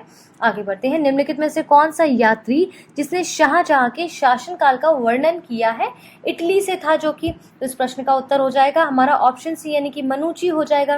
देखिए बर्नियर और टर्नियर आप देखेंगे ना, ये फ्रांसीसी जो थे वो फ्रांसीसी यात्री थे। आगे बढ़ते हैं, निम्नलिखित में से किसने मुंतखाब ए लुबाब पुस्तक लिखी थी, तो इस प्रश्न का उत्तर है ऑप्शन सी यानी कि खफी खान ने लिखी थी। निम्नलिखित में से कौन सा विकल्प सही सुमेलित नहीं है, एक तरफ आपके तीर्थंकर दिए गए, दूसरी तरफ उनके जन्मस्थान यानी कि बर्थ प्लेसेस दिए गए हैं, तो कौन सा इसमें जो है वो सही सुमेलित नहीं है, जैसा ऑप्शन ए दिया है। अजितनाथ जो है वो मिथिला नहीं होगा बल्कि यहाँ पर क्या होगा, अयोध्या होगा, ठीक है, अयोध्या होगा। बाकी के ऑप्शंस करेक्ट है, जैसे पद्म प्रभा कौशाम्बी, सुपार्श्वनाथ वाराणसी, वासुपूज्य चंपापुरी। आगे देखिए, निम्नलिखित में से गलत विकल्प का चयन करना है। मध्य पाषाणकालीन स्थल और वर्तमान अवस्थिति के बारे में यहाँ पर पूछा गया है, तो देखिए कौन सा यहाँ पर गलत होगा, ऑप्शन सी। क्यों, देखिए पैसरा जो है मध्य पाषाणकालीन स्थल जो है वर्तमान अवस्थिति अभी पंजाब में नहीं बल्कि बिहार में है, ठीक है, बिहार में। बाकी के ऑप्शंस करेक्ट हो जाते हैं। आइए, निम्नलिखित में से सही विकल्प का चयन करना है। शासक और उनकी रानियां दी गई हैं। देखिए यहाँ पर ऐसे देखिए पूछा सही कौन सा है, तो समुद्रगुप्त जो है उनकी शासक की रानी क्या कौन थी, दत्ता देवी थी। बाकी के देखिए कैसे इसको समझना है, जैसे चंद्रगुप्त की रानी का नाम क्या था, कुमार देवी, ठीक है, और चंद्रगुप्त द्वितीय की रानी का क्या नाम था, वो था कुबेर नागा। वहीं पर कुमार गुप्त प्रथम की रानी कौन सी थी, अंतिम में क्या बचता है, अनंत देवी। इस तरह से मैच द फॉलोइंग में देखिए ऐसे प्रश्न पूछे गए, शासक, रानियां, ठीक है, ऊपर जैसे पूछा गया था इस तरह से ही क्वेश्चन पूछे जाते हैं, तो अच्छे से तैयार करिएगा। इनके चाहे तो नोट्स बनाते रहिए ताकि रिवाइज करने में आसानी हो जाएगी। निम्नलिखित में से कौन सी किसानों की प्रथा महाराष्ट्र राज्य में प्रचलित थी, तो कौन सी प्रथा प्रचलित थी, ऑप्शन सी यानी कि 12 बलूट जो थी वो महाराष्ट्र में किसानों की प्रथा प्रचलित थी। बाकी के देखिए जैसे जजमानी कहाँ पर, उत्तर भारत यानी कि यूपी में है, ठीक है, उत्तर भारत यूपी में ये जो प्रथा थी प्रचलित थी। और मिरासी कहाँ प्रचलित थी, कर्नाटक में। और अडाडे कहाँ पर, तमिलनाडु में। स्पष्ट हो गया है। आगे बढ़ते हैं, निम्नलिखित में से कौन सा विकल्प सही नहीं है, उसे सही क्या पूछ रहा है, निम्नलिखित में से कौन सा विकल्प सही सुमेलित है, सही सुमेलित नहीं है, माफी चाहती हूँ, पूछा गया कौन सा सुमेलित नहीं है सही से, तो धन प्रचारक और एक तरफ उनके देश दिए गए हैं। इस प्रश्न का जो उत्तर है वो ऑप्शन बी, क्योंकि महारक्षित धन प्रचारक का जो देश है वो सुवर्ण भूमि नहीं बल्कि क्या है, ये थवन है, ठीक है, ये थवन है। बाकी के करेक्ट है, इसे पढ़ लीजिए क्या है ये। आइए, निम्नलिखित में से कौन सा विकल्प सही सुमेलित है, संगम युग में प्रयुक्त शब्दों से ये संबंधित प्रश्न यहाँ पर आपके समक्ष लाया गया है। जैसे देखिए कौन सा सही सुमेलित है, इस प्रश्न का उत्तर क्या होगा, ऑप्शन ए यानी कि कनातिकन लेखकों का प्रधान, ये तो करेक्ट है। बाकी के गलत कैसे है, देखिए जैसे उर हो गया, तो उर किससे संबंधित है, ये आप देखेंगे उर जो है वो गांव में बुजुर्गों की सभा, ऐसे देखिए मैं इसको यहाँ पर ऐसे कर दूं क्या, ये आपको समझ आ जाएगा, गांव के बुजुर्गों की सभा है। वही नालाकर क्या है, देखिए नालाकर है ईख मजदूर, ये यानी कि यहाँ पर ये लिखा है ईख मजदूर है। लोनाकर क्या है, लोनाकर है यहाँ पर देखिए, अब क्या बचता है, लोनाकर क्या है, नमक निर्माता, ठीक है। इस तरह से ऊपर नीचे दे दी गए और हमें यहाँ पर कंफ्यूज कर दिया जाएगा, हमें इसकी तैयारी करनी है अच्छे से। आइए, निम्नलिखित में से देखिए बाकी मैंने आपको बताई थी करेक्ट क्या है। चलिए अगला प्रश्न देखते हैं, निम्नलिखित में से कौन सा मंदिर द्रविड़ शैली में बनाया गया था, तो इस प्रश्न का उत्तर हो जाएगा ऑप्शन डी भाई, एलोरा का कैलाशनाथ मंदिर जो है वो द्रविड़ शैली में बनाया गया था, है ना। और बाकी का आप जैसे देखेंगे कि जैसे शौनक का नीलकंठ महादेव मंदिर नागर शैली पर बनाया गया। वहीं देखेंगे लंकुंडी का जैन मंदिर कहाँ पर बनाया गया था, चालुक्य शैली के आधार पर इसको बनाया गया था, ठीक है। अब यहाँ पर बचता है पहाड़पुर का मंदिर, तो पहाड़पुर का मंदिर किस शैली के आधार पर बनाया गया था, विदेशी शैली। देखिए ये तो सब चीजें रही। अब आप बताइएगा कमेंट बॉक्स में कि द्रविड़ शैली के मंदिरों की कुछ विशेषताएं हमें बतानी होंगी आपको। तो द्रविड़ शैली की कुछ विशेषताएं बताइएगा, मंदिर में क्या क्या होती हैं। आगे देखते हैं, निम्नलिखित में से किस महाजनपद की वर्तमान भौगोलिक स्थिति मध्य भारत में बुंदेलखंड का पूर्वी भाग है, ईस्टर्न पार्ट की बात कर रहा है। प्रश्न का उत्तर है ऑप्शन सी यानी कि चेदी। अवंती क्या है, मध्य भारत का मालवा क्षेत्र का जो भाग है ये। गांधार क्या है, आधुनिक पेशावर। और वहीं बज्जी क्या है, नेपाल की पहाड़ियों तक गंगा का उत्तरी भाग है ये। स्पष्ट हो गया है। चलिए आगे देखते हैं, अगला प्रश्न क्या कह रहा है कि निम्नलिखित में से कौन सा यात्री सबसे पहले भारत आया था। आई होप सबको पता होगा इसमें, फिर भी यहाँ पर क्या होगा इसका प्रश्न का उत्तर ऑप्शन सी यानी कि इत्सिंग है। ठीक है, ये 7वीं सदी में आया था। बाकी के ऑप्शंस यहाँ पर नहीं है इससे रिलेटेड। चलिए अब हम आगे बढ़ते हैं, क्या कह रहा है अगला प्रश्न, निम्नलिखित में से कौन सा विकल्प सही सुमेलित नहीं है। तो यहाँ पर देखिए कौन सा सही सुमेलित नहीं है, उससे पहले देख लेते हैं कौन कौन से सही सुमेलित हैं। तो देखिए जैसे कि हजार सितून अलाउद्दीन खिलजी, कुव्वत उल इस्लाम मस्जिद कुवुद्दीन ऐबक, जामा मस्जिद शाहजहां, ये तो तीनों करेक्ट हैं। कौन सा करेक्ट इनकरेक्ट है, वो है ऑप्शन ए यानी कि शेख निजामुद्दीन औलिया का मकबरा गयासुद्दीन तुगलक के द्वारा नहीं बल्कि मोहम्मद बिन तुगलक के द्वारा बनवाया गया था। ठीक है, आगे देखिए, निम्नलिखित में से सही विकल्प का चयन करना है। इसमें देखिए क्या है सही विकल्प, जैसे उष्णकटिबंधीय फल काजू है, उपोष्णकटिबंधीय फल अंजीर है, शीतोष्णकटिबंधीय फल बादाम है, तीनों करेक्ट है, इसलिए ऑप्शन डी इस प्रश्न का उत्तर हो जाएगा। एंडोस्पर्म कार्टिलिडियंस, ठीक है, क्या लिखा है, एंडोस्पर्म्स कार्टिलिडन्स और एम्ब्रियो निम्नलिखित में से किस फल में खाने योग्य भाग होते हैं। प्रश्न का उत्तर हो जाएगा ऑप्शन ए यानी कि नारियल में। देखिए लीची का खाने योग्य भाग कौन सा होता है, मांसल एरियल होता है। अनार का कौन सा होता है, रसदार टेस्टा होता है। और नाशपाती का कौन सा होता है, मांसल पुष्पासन होता है खाने योग्य भाग। नारियल का आपको बता ही दिया। निम्नलिखित में से सही विकल्प का हमें चयन करना है। पपेन एक एंजाइम है जो कच्चे पपीते के दूध को सुखाकर प्राप्त किया जाता है। अंगूर की बेंगलोर ब्लू किस्म वर्ष में 3 बार फल देती है। सही विकल्प इसका क्या है, ऑप्शन ए यानी कि पहला ठीक है, दूसरा गलत है। दूसरा क्यों गलत है, क्योंकि यहाँ पर 3 बार नहीं बल्कि ये सिर्फ 2 बार ही फल देती है। आइए, निम्नलिखित में से कौन सी किस्म फूल गोभी की किस्म की नहीं है, पूछा है कौन सी किस्म फूल गोभी किस्म की नहीं है। तो इस प्रश्न का उत्तर है ऑप्शन बी यानी कि पूसा मुक्ता। तो ये किसकी है फिर, पूसा मुक्ता नहीं है तो क्या है, पत्ता गोभी। ठीक है, पत्ता गोभी, देखिए ऐसे समझिए, देखिए किस किस्म को कह रहा है कि फूल गोभी की किस्म नहीं है, तो पूसा मुक्ता जो है फूल गोभी की किस्म नहीं, बाकी की यानी कि फूल गोभी की किस्म की है ये, बाकी यानी कि पूसा मुक्ता किससे रिलेटेड है, पत्ता गोभी से रिलेटेड है। आइए, निम्नलिखित में से कौन सा विकल्प सही सुमेलित नहीं है। जैसे 85 में देखेंगे इस प्रश्न का उत्तर क्या है, जैसे विटामिन ए से समृद्ध सब्जी किसमें है, चुकंदर में। विटामिन B1 जो है समृद्ध सब्जी कद्दू है। विटामिन B2 समृद्ध सब्जी कौन सी, पालक है। तीनों करेक्ट है, कौन सा सही नहीं है वो ये है, ऑप्शन डी इस प्रश्न का उत्तर हो जाएगा। निम्नलिखित में से कौन से रोग वेरॉन की कमी के कारण होते हैं। तो देखिए कौन, इस प्रश्न का उत्तर देख लीजिए क्या है, ऑप्शन ए यानी कि पहला हार्ट रॉट और दूसरा है ब्राउनिंग। आइए थोड़ा सा इसको हम डिटेलिंग में समझते हैं। देखिए इसको कैसे समझना है, जैसे चुकंदर में यहाँ पर चुकंदर में हार्ट रॉट होता है जो बेरॉन की कमी के कारण होता है। वहीं फूल गोभी में आप देखेंगे, फूल गोभी में ब्राउनिंग बेरॉन की कमी के कारण, और फूल गोभी में बटिंग जो होता है वो नाइट्रोजन की कमी के कारण, और मटर में मार्श स्पॉट मैग्नीज की कमी के कारण होता है। देखिए थोड़ी सी टर्मिनोलॉजी टफ होती है, इनको रिवाइज करेंगे बार बार तो क्लियर हो जाएगी। आइए आगे देखिए, निम्नलिखित में से कौन सा विकल्प सही सुमेलित नहीं है। दलहनी फसलों की किस्मों से संबंधित है ये प्रश्न। तो चलिए इसमें क्या है कि कौन सा सही सुमेलित नहीं है, देखिए देख लेते हैं। जैसे आप देखेंगे कि यहाँ पर क्या है, चना पूसा चमत्कार है, मटर अर्पणा है, अरहर मालवीय चमत्कार है। इसके बाद मसूर जो है पंत L406 है। देखिए यहाँ पर इस प्रश्न के अनुसार कह रहा है कौन सा सही सुमेलित नहीं है, तो ये सारे ही सही सुमेलित हैं।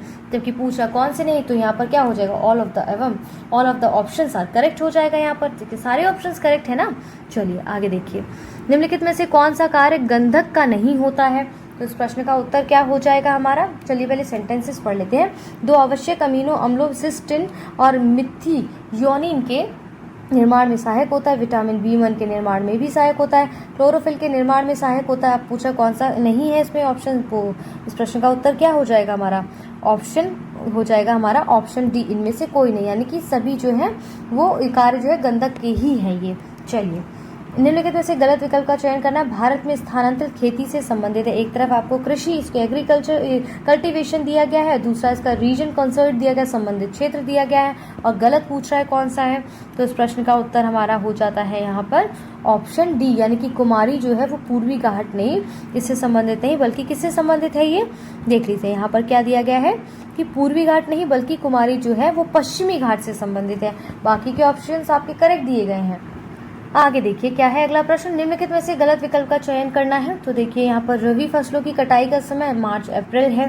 ठीक है भाई, ये तो सही है। खरीफ फसलों की कटाई का समय अक्टूबर से नवंबर तक का रहता है, ये भी सही है। जायद फसलों की कटाई का समय जुलाई से अगस्त नहीं बल्कि जून और जुलाई रहता है। ठीक है, तो इस प्रश्न के अनुसार इस प्रश्न का उत्तर क्या होगा? इस प्रश्न का उत्तर होगा ऑप्शन सी। निम्नलिखित में से कौन सा विकल्प सही सुमेलित नहीं है? तो देखिए यहाँ पर सही सुमेलित कौन सा नहीं, ऑप्शन सी, यानी कि राष्ट्रीय यूनानी चिकित्सा संस्थान हैदराबाद में नहीं बल्कि बेंगलुरु में है, जबकि राष्ट्रीय आयुर्वेद संस्थान जयपुर में, राष्ट्रीय होम्योपैथी संस्थान कोलकाता में, पूर्वोत्तर आयुर्वेद और होम्योपैथी संस्थान शिलोंग में है। ठीक है, अब आप हमें बताइएगा कमेंट बॉक्स में कि अखिल भारतीय आयुर्वेद संस्थान कहाँ पर अवस्थित है। ठीक है, चलिए निम्नलिखित में से सही विकल्प का चयन करना है। भूमिगत तने के रूपांतर से, किसके तने के रूपांतरण से संबंधित है ये प्रश्न आपका। तो यहाँ पर क्या होगा, देखिए क्या है इसमें, इस प्रश्न का उत्तर है ऑप्शन ए, यानी कि प्रकंद हल्दी। ठीक है, बाकी की देखिए गलत क्यों है, जैसे कंद के आगे क्या होना चाहिए, अरबी नहीं बल्कि यहाँ पर आलू होना चाहिए था, और शल्क कंद के आगे आलू नहीं बल्कि क्या होना चाहिए था, लहसुन होना चाहिए था, और घन कंद के आगे क्या होना चाहिए था, ये होना चाहिए था लहसुन नहीं बल्कि अरबी होना चाहिए था। क्लियर है? आगे देखिए निम्नलिखित में से कौन सा पोषक तत्व बृहद पोषक तत्वों की श्रेणी में नहीं आता है? निम्नलिखित में से कौन सा पोषक तत्व सूक्ष्म पोषक तत्वों की श्रेणी में नहीं आता है? प्रश्न का उत्तर है ऑप्शन बी, यानी कि बृहद पोषक तत्वों की श्रेणी में मैग्नीज नहीं आता है और सूक्ष्म पोषक तत्वों की श्रेणी में फास्फोरस नहीं आता है। तो चलिए आप हमें बताइए कि कुछ जो बृहद पोषक तत्व है वो कौन कौन से हैं। स्पष्ट है? आगे देखिए निम्नलिखित में से गलत विकल्प चुनना है। देखिए रेटिनॉल जो है वो रतौंदी से संबंधित है, तो कैल्सीफेरॉल जो है वो ऑस्ट्रियोमैलेशिया से संबंधित है। ठीक है, फिर इसमें कह रहा है टोकोफेरॉल जो है जनन क्षमता की कमी से संबंधित है। ये तीनों तो अभी तक करेक्ट है। जैसे कोवालामिन जो है वो चोट लगने पर रुधिर का थक्का न बनने के कारण अत्यधिक रक्तस्राव होता है, ऐसा बोला गया है, जबकि ऐसा गलत है। ये कोवालामिन के कारण नहीं बल्कि ये होता है फाइलोक्विनोन के कारण होता है, जिसकी वजह से चोट लगने पर रुधिर का थक्का न बनने के कारण अत्यधिक रक्तस्राव हो जाता है।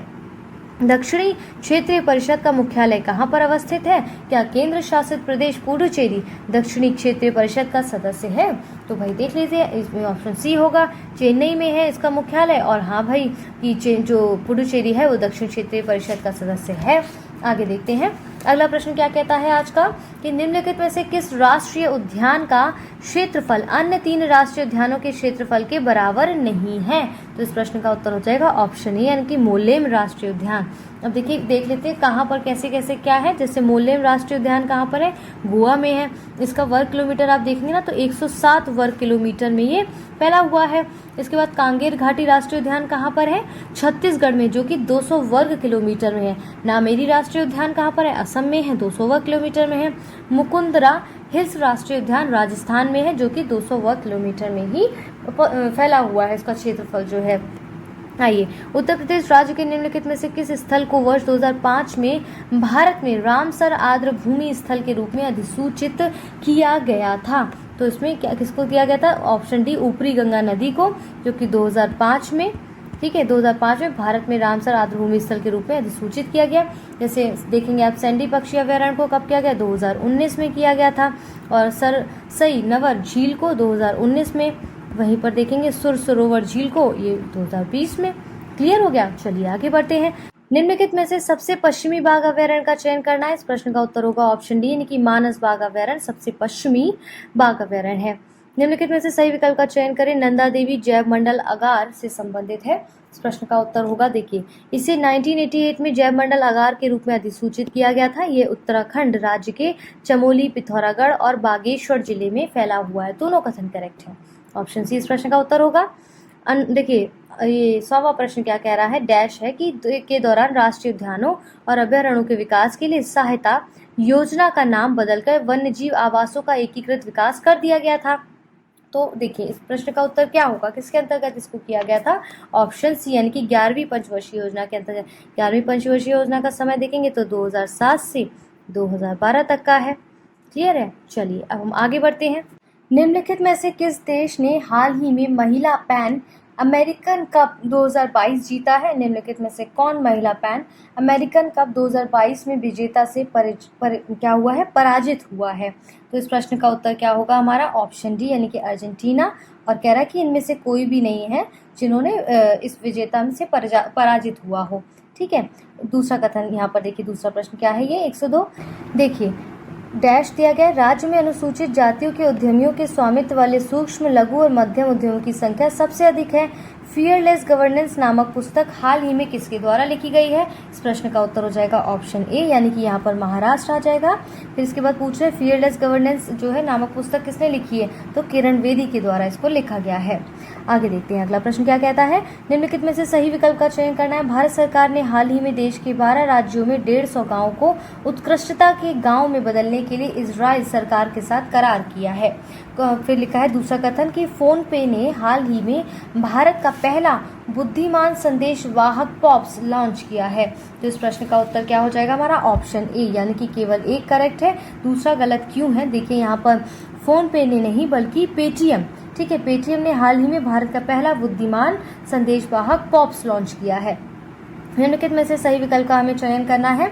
मुकेश कुमार सुराणा को हिंदुस्तान पेट्रोलियम कॉर्पोरेशन लिमिटेड का नया अध्यक्ष और प्रबंध निदेशक नामित किया गया है। 4 पहिया वाहनों के लिए 121 चार्जिंग पॉइंट की क्षमता वाला भारत का सबसे बड़ा इलेक्ट्रिक वाहन चार्जिंग स्टेशन हाल ही में गुरुग्राम में खोला गया है। तो इस प्रश्न का उत्तर क्या हो जाएगा हमारा, ऑप्शन बी यानी कि केवल 2 जो है वो करेक्ट है। पहला गलत है क्योंकि यहाँ पर मुकेश कुमार सुराणा को नहीं बल्कि पुष्प कुमार जोशी को हिंदुस्तान पेट्रोलियम कॉर्पोरेशन लिमिटेड का नया अध्यक्ष या और प्रबंध निदेशक नामित किया गया है।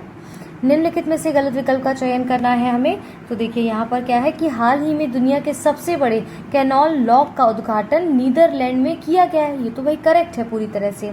वर्ल्ड गोल्ड काउंसिल की हाल ही में प्रकाशित गोल्ड डिमांड ट्रेडर्स 2021 रिपोर्ट में कहा गया है कि 2021 में ग्लोबल गोल्ड डिमांड में 10% की बढ़ोतरी हुई है। इस प्रश्न का उत्तर क्या होगा, ऑप्शन सी, क्योंकि यहाँ पर देखिए माफी चाहती हूँ, ऑप्शन सी नहीं, यहाँ पर ऑप्शन डी होगा क्योंकि दोनों ऑप्शन हमारे यहाँ पर करेक्ट है। पूछ रहा है गलत है तो इनमें से तो कोई भी गलत नहीं है। आगे देखते हैं। संयुक्त राज्य अमेरिका ने हाल ही में बौद्धिक संपदा संरक्षण और प्रवर्तन के लिए 3 देशों को अपनी वार्षिक प्राथमिकता निगरानी सूची में सूचीबद्ध किया है। और निम्नलिखित में से कौन से 3 देशों को सूचीबद्ध किया गया है। ठीक है, तो इस प्रश्न का उत्तर क्या हो जाएगा हमारा, ऑप्शन ए हो जाएगा। देखिए कैसे, जैसे भारत हो गया, चीन हो गया, फिर रशिया हो गया इसमें, है ना। आगे देखते हैं। निम्नलिखित में से सही विकल्प का हमें चयन करना है। तो देखिए पहले कथन पढ़ लेते हैं। जैसे अंशुल स्वामी को हाल ही में शिवालिक स्मॉल फाइनेंस बैंक के प्रबंध निदेशक और मुख्य कार्यकारी अधिकारी के रूप में नामित किया गया है। यूनिसेफ और तेलंगाना सरकार ने हाल ही में युवाओं और महिला उद्यमियों को डिजिटल अर्थव्यवस्था का लाभ पहुंचाने के लिए किए गए समझौते ज्ञापन पर हस्ताक्षर किए हैं। इस प्रश्न का उत्तर हो जाएगा ऑप्शन ए यानी कि पहला कथन ठीक है, दूसरा गलत है। क्यों, यहाँ पर यूनिसेफ नहीं बल्कि गूगल और तेलंगाना सरकार ने, ठीक है, गूगल और तेलंगाना सरकार ने जो है वो इस डिजिटल अर्थव्यवस्था का लाभ पहुंचाने के लिए एक समझौते ज्ञापन पर हस्ताक्षर किए हैं। निम्नलिखित में से किस अंतर्राष्ट्रीय संगठन ने हाल ही में भारत सरकार के मिशन कर्मयोगी सिविल सेवा क्षमता के निर्माण के लिए एक राष्ट्रीय कार्यक्रम समर्थन करने के लिए 47 मिलियन अमेरिकी डॉलर की परियोजना को मंजूरी दी है। इस प्रश्न का उत्तर है, देखिए यहाँ पर देखिए अंतर्राष्ट्रीय मुद्रा कोष भी नहीं है, एशिया विकास बैंक भी नहीं है, अंतर्राष्ट्रीय निपटान बैंक भी नहीं। इस प्रश्न का उत्तर हो जाएगा ऑप्शन डी। तो भाई किसी ना किसी ने तो की होगी, तो यहाँ पर वर्ल्ड बैंक ने की है। ठीक है, वर्ल्ड बैंक ने इस परियोजना को मंजूरी दी है। स्पष्ट है। आगे देखते हैं। निम्नलिखित में से गलत विकल्प का हमें चयन करना है। कथन पढ़ लेते हैं पहले। प्रसिद्ध हिम तेंदुआ संरक्षणवादी आर्देशिर BK दुवाश ने हाल ही में प्रतिष्ठित विटली गोल्ड अवार्ड जीता है।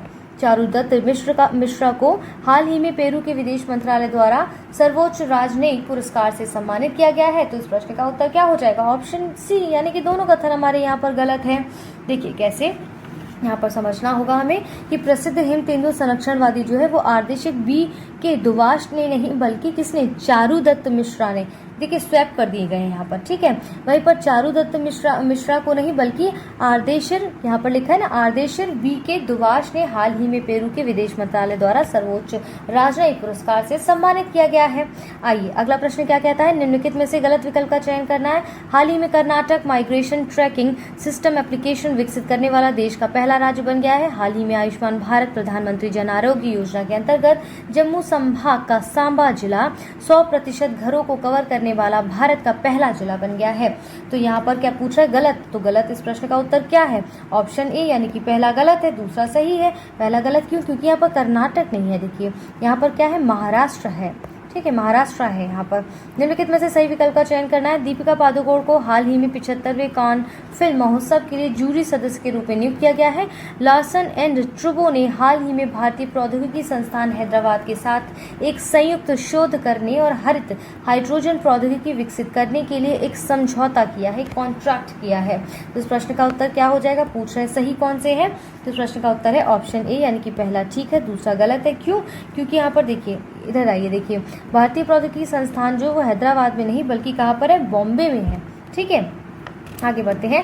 हाल ही में यूनेस्को की विश्व धरोहर स्थलों की सूची में एक लैंडस्केप गार्डन सिटियो वुरले मार्क्स को शामिल किया गया है। निम्नलिखित में से किस देश में स्थित है। तो इस प्रश्न का उत्तर हो जाएगा ऑप्शन डी यानी कि कह रहा है कि इन तीनों में ही जो है वो ये अवस्थित नहीं है, शामिल, मतलब क्या कह रहा है कि वो वुरले मार्क्स को शामिल किया गया है।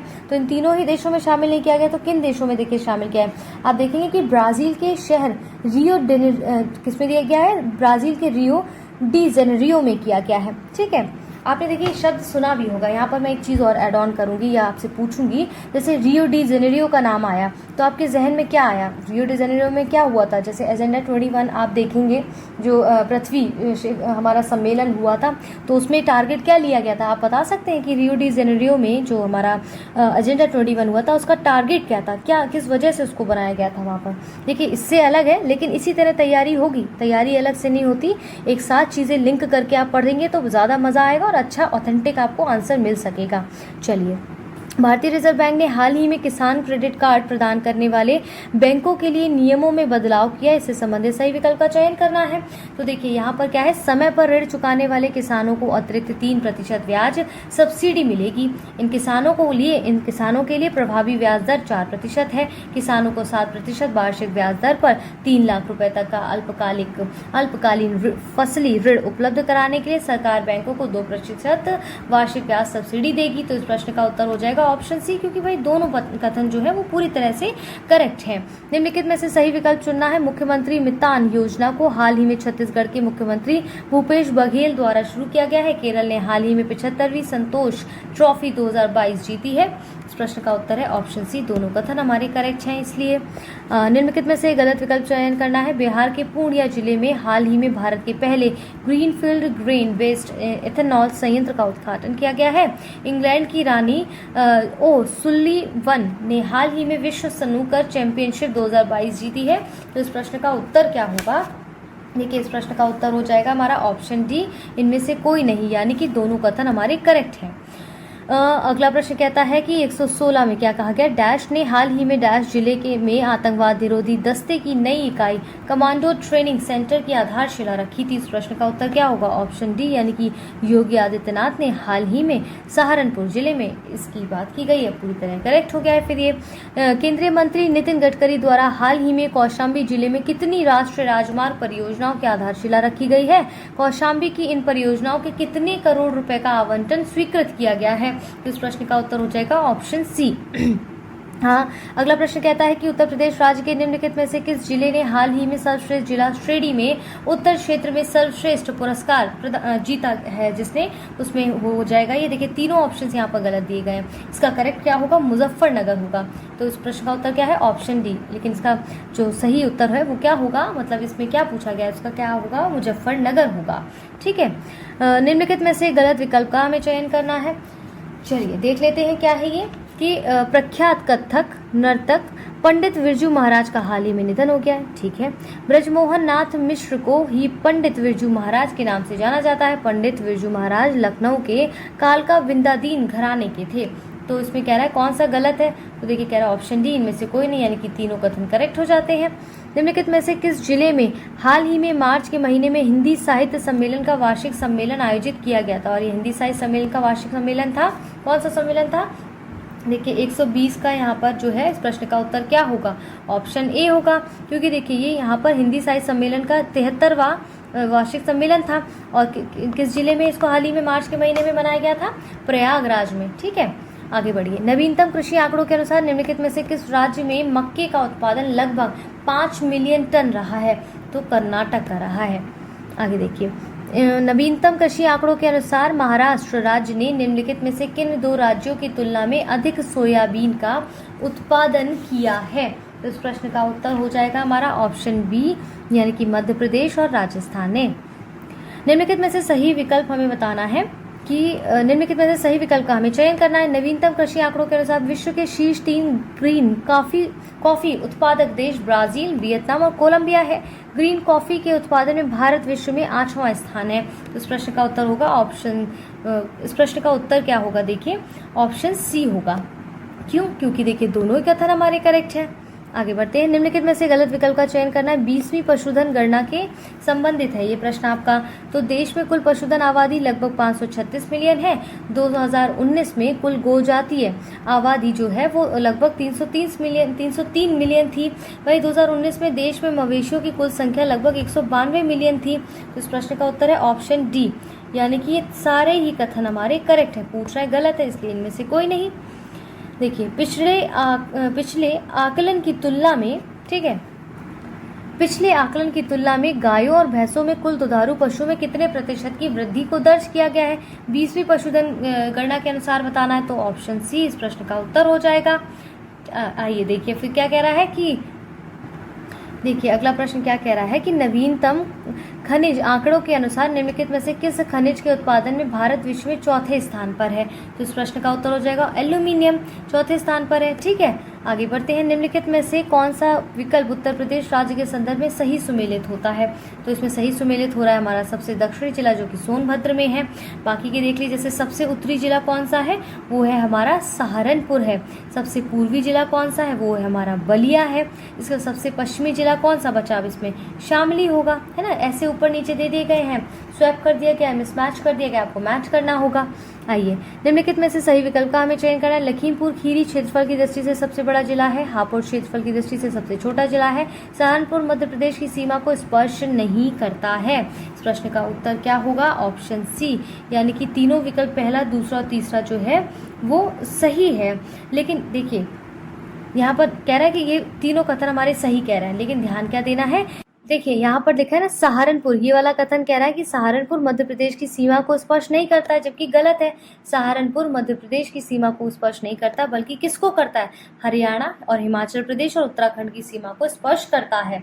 समझ आ गया है? चलिए अब हम आगे बढ़ते हैं। निम्नलिखित में से किस वन्य जीव अभयारण्य का क्षेत्रफल सबसे कम है? निम्नलिखित में से किस जिले में स्थित है?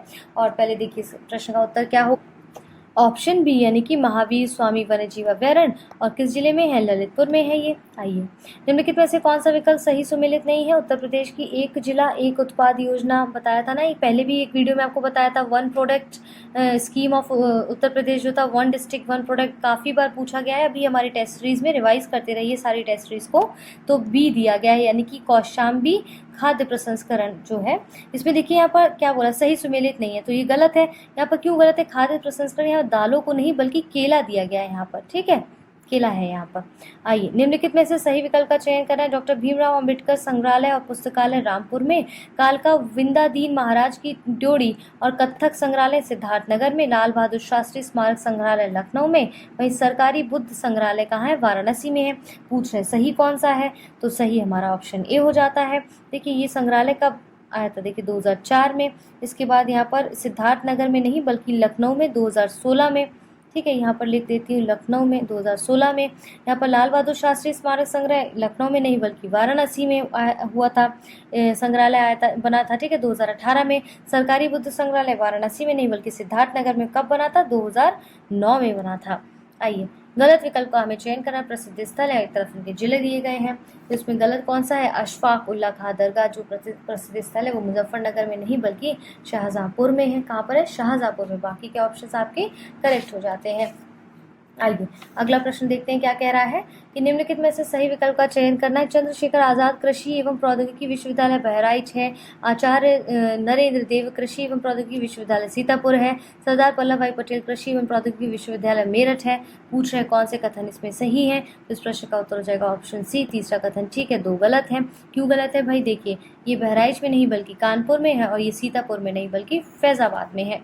आइए निम्नलिखित में से उत्तर प्रदेश के प्रमुख नाट्य संस्थानों से संबंधित गलत विकल्प का हमें चयन करना है। तो गलत इसमें बस एक ही दिख रहा है, ऑप्शन इस प्रश्न का उत्तर हो जाएगा जो श्री नाट्यम है वो वाराणसी में ना कि लखनऊ में। बाकी इसमें देखिए अभिनय ज्योति जो है वाराणसी में है और स्वास्तिक जो है वो मथुरा में है, रूपांतर गोरखपुर में। एक संस्था और है यहाँ पर, क्या है उसका नाम, यायावर है। ठीक है, एक संस्था है यायावर, आप बताइए ये कहाँ पर अवस्थित है। ठीक है, आगे बढ़ते हैं, ये भी नाट्य से ही संबंधित है। चलिए निम्नलिखित में से कौन सी जनजाति सोनभद्र के साथ वाराणसी में भी पाई जाती है, तो यहाँ पर होगा ऑप्शन सी यानी कि चेरो जनजाति जो है सोनभद्र से के साथ वाराणसी में भी पाई जाती है। बाकी की देखेंगे सिर्फ यहाँ पर सोनभद्र में ही पाई जाती है तीनों, जैसे बैगा जनजाति, अगरिया जनजाति, पटारी जनजाति। चलिए आगे देखते हैं, कह रहे हैं कि उत्तर प्रदेश राज्य के निम्नलिखित में से कौन से 2 जल विद्युत परियोजना बेतवा नदी पर बनाए गए हैं, तो इस प्रश्न का उत्तर हो जाएगा ऑप्शन डी यानी कि माताचीला और यहाँ पर राजघाट जो है वो बेतवा नदी पर बनाए गए हैं 2 विद्युत जल परियोजना। इसमें देखते हैं कि जैसे खारा हो गया, खारा कहाँ पर, आसन नदी पर है और ये सहारनपुर में है। इसके बाद ओबरा आप देखेंगे तो रिहंद नदी पर सोनभद्र में है। वही राजघाट आपको बताया कि बेतवा नदी ललितपुर में है और माताचीला भी बेतवा नदी और ललितपुर में है। आइए निम्नलिखित में से कौन सा उत्पाद आर्थिक सर्वेक्षण 2021-22 के अनुसार शीर्ष 8 कृषि निर्यात उत्पादों के अंतर्गत नहीं आता है, तो इसमें कह रहा है कि तीनों आते हैं, मसाले भी आते हैं, चीनी आता है, गेहूं आता है, उपयुक्त मतलब इनमें से कोई नहीं। ऑप्शन डी इस प्रश्न का उत्तर हो जाएगा। अगले प्रश्न को देखिए, NITI Aayog SDG India index 2020-21 के अनुसार शीर्ष 3 और 4 राज्यों के नाम का उल्लेख करें जिन्होंने सर्वश्रेष्ठ प्रदर्शन किया, फ्रंट रनर्स की श्रेणी में आते हैं। इस प्रश्न का उत्तर है ऑप्शन ए, हिमाचल प्रदेश और अरुणाचल प्रदेश। आर्थिक सर्वेक्षण 2021-22 के अनुसार 2021-22 अप्रैल से नवंबर तक शीर्ष 4 और 5वें आयात स्रोतों के नाम बताने हैं हमें, तो इस प्रश्न का उत्तर हो जाएगा हमारा ऑप्शन सी यानी कि सऊदी अरब और इराक होगा। निम्नलिखित में से सही विकल्प का हमें चयन करना है। देखिए क्या है कि हाल ही में गाकू नकानिशी को होंडा कार्स इंडिया लिमिटेड के नए अध्यक्ष और मुख्य कार्यकारी के रूप में नियुक्त किया गया है। प्रश्न फिर देखिए दूसरा कह रहा है, हाल ही में भारतीय रेलवे द्वारा लद्दाख में अंजी नदी पर देश का पहला केवल रेल ब्रिज बनाया जा रहा है, तो इस प्रश्न का उत्तर है ऑप्शन डी यानी कि इनमें से कोई नहीं, दोनों कथन गलत है। क्यों? क्योंकि हाल ही में गाकू नकानिशी को नहीं बल्कि ताकुया त्यूमुरा को, ठीक है, यहाँ पर ताकुया त्रिपुरा दिया गया है। बाकी यहाँ पर दूसरा कथन क्यों गलत है, यहाँ पर लद्दाख में नहीं बल्कि जम्मू और कश्मीर की बात कर रहा है यहाँ पर।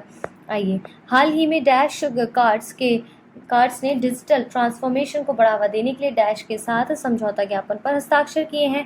प्रश्न का उत्तर हो जाएगा ऑप्शन सी यानी कि एसबीआई यहाँ पर होगा। और किसके साथ क्या है यहाँ पर, टीसीएस, ठीक है, टीसीएस के साथ। आइए, हाल ही में डैश पत्रकार रोजर फॉली गोट द्वारा लिखित Chinese spies from chairman Mao to Xi Jinping नामक एक नई पुस्तक हार्पर कॉलिंस इंडिया ने प्रकाशित की है। इस प्रश्न का उत्तर होगा ऑप्शन बी यानी कि फ्रांसीसी पत्रकार के द्वारा, ठीक है।